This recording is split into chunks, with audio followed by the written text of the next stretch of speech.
Hello and welcome to Classic Books in Wonderland.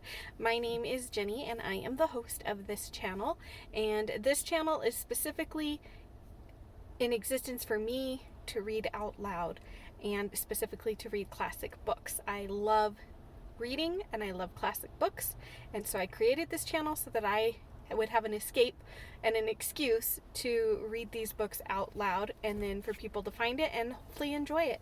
So we are currently working on the book The Secret Garden.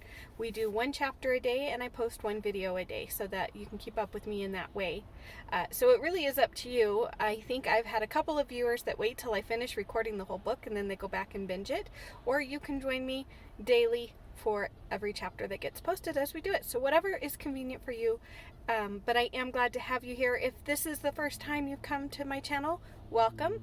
If not, welcome back. I'm glad to have you as always, and I hope that you are enjoying this book. The Secret Garden was published in 1911, first published in 1911, and it's had several republications since that date and is definitely considered a classic.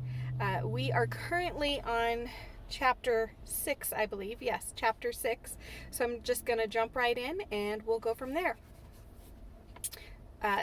Also, I don't know if I mentioned this book, The Secret Garden, is written by Frances Hodgson Burnett. Chapter 6. There was someone crying. There was.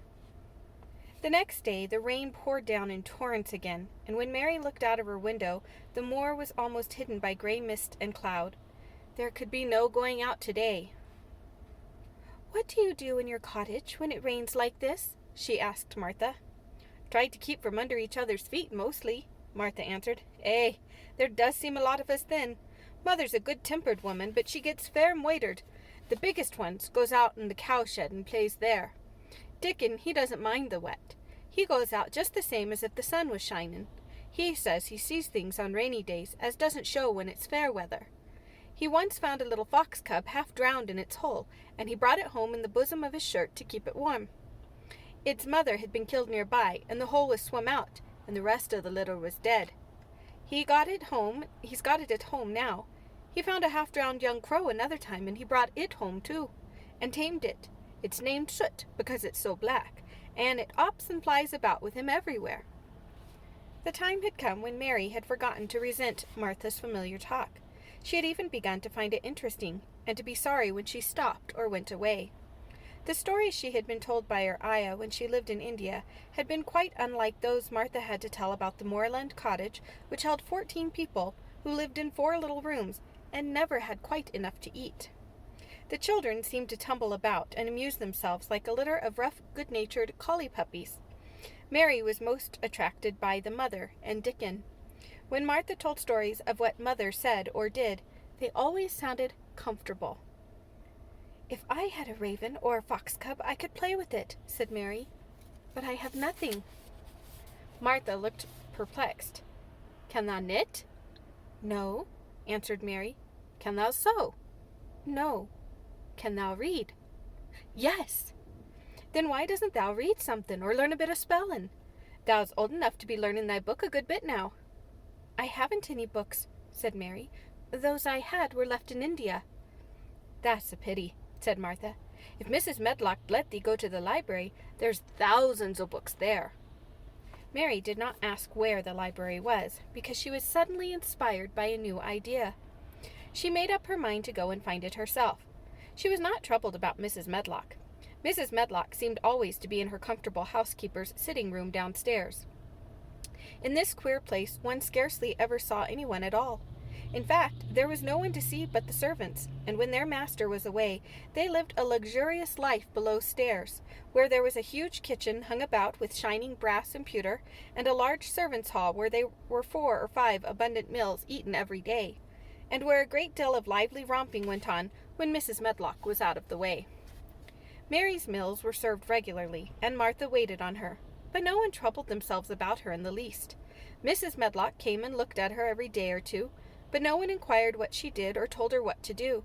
She supposed that perhaps this was the English way of treating children.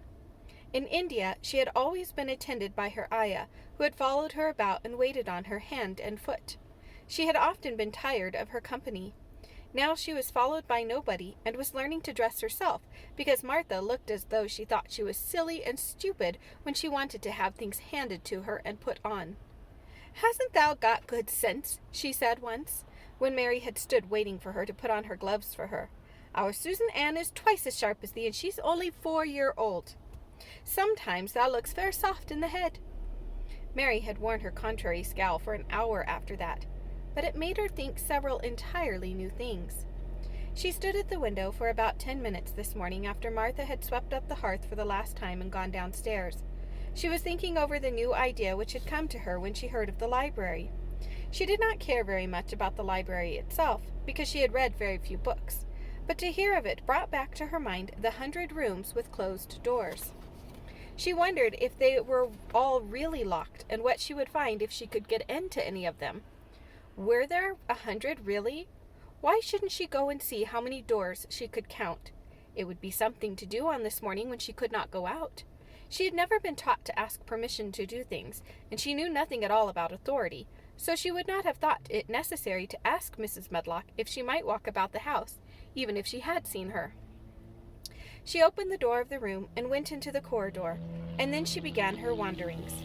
It was a long corridor, and it branched into other corridors, and it led her up short flights of steps which mounted to others again. There were doors, and there were pictures on the walls. Sometimes they were pictures of dark, curious landscapes, but oftenest they were portraits of men and women in queer, grand costumes made of satin and velvet. She found herself in one long gallery whose walls were covered with these portraits. She had never thought there could be so many in any house. She walked slowly down this place and stared at the faces, which also seemed to stare at her. She felt as if they were wondering what a little girl from India was doing in their house. Some were pictures of children, little girls in thin satin frocks which reached to their feet and stood out about them, and boys with puffed sleeves and lace collars and long hair, or with big ruffs around their necks.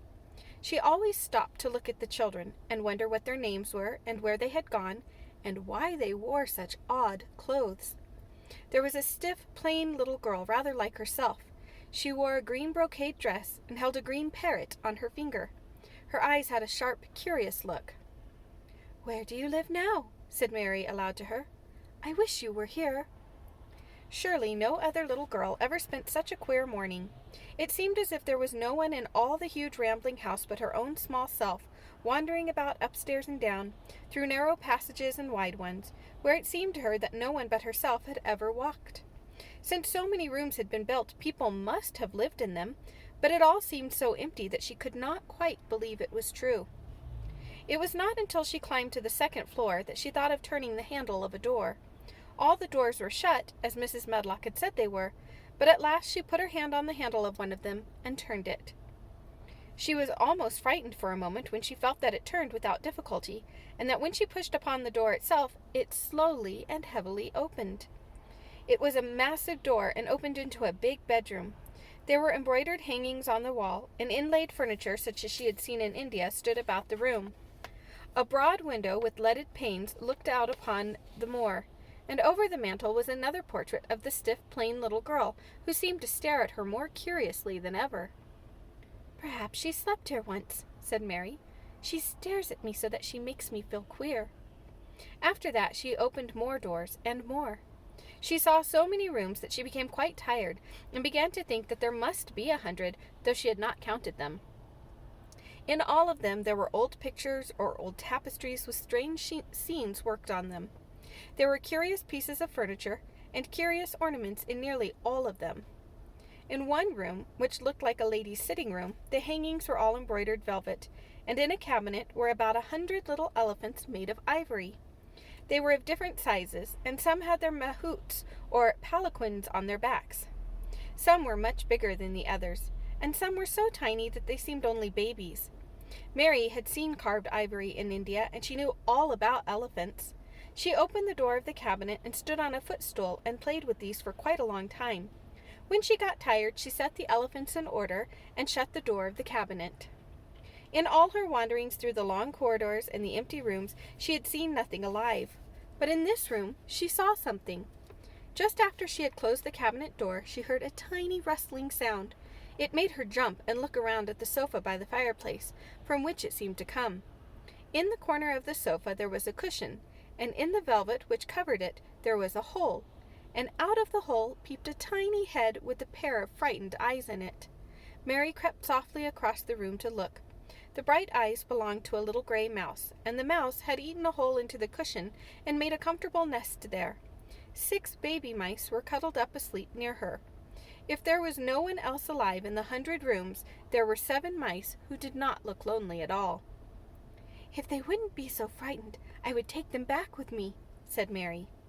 She had wandered about long enough to feel too tired to wander any farther, and she turned back. 2 or 3 times she lost her way by turning down the wrong corridor, and was obliged to ramble up and down until she found the right one. But at last she reached her own floor again, though she was some distance from her own room, and did not know exactly where she was. "I believe I have taken a wrong turning again," she said, standing still at what seemed the end of a short passage with tapestry on the wall. "I don't know which way to go. How still everything is." It was while she was standing here, and just after she had said this, that the stillness was broken by a sound. It was another cry, but not quite like the one she had heard last night. It was only a short one, a fretful, childish whine, muffled by passing through walls. "It's nearer than it was," said Mary, her heart beating rather faster, "and it is crying." She put her hand accidentally upon the tapestry near her, and then sprang back, feeling quite startled. The tapestry was the covering of a door which fell open and showed her that there was another part of a corridor behind it, and Mrs. Medlock was coming up it with her bunch of keys in her hand and a very cross look on her face. "What are you doing here?" she said, and she took Mary by the arm and pulled her away. "What did I tell you?"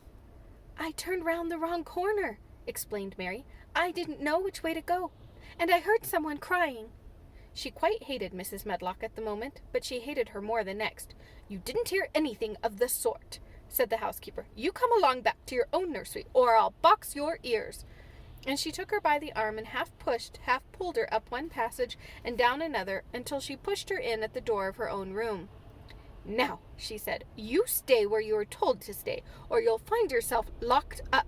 The master had better get you a governess, same as he said he would. You're one that needs someone to look sharp after you. I've got enough to do." She went out of the room and slammed the door after her, and Mary went and sat on the hearthrug, pale with rage. She did not cry, but she ground her teeth. "There was someone crying. There was, she said to herself. She had heard it twice now, and sometime she would find out. She had found out a great deal this morning. She had felt as if she had been on a long journey, and at any rate she had had something to amuse her all the time, and she had played with the ivory elephants, and had seen the gray mouse and its babies in their nest in the velvet cushion. And that is the end of chapter 6. Thank you once again for joining me. I thought of it while I was reading at the end there, where they talk about boxing Mary's ears, or where Mrs. Medlock threatens to box her ears. Really, that was like smacking you on the side of the head, boxing the ears. And so it was a form of punishment that was quite often used at that time.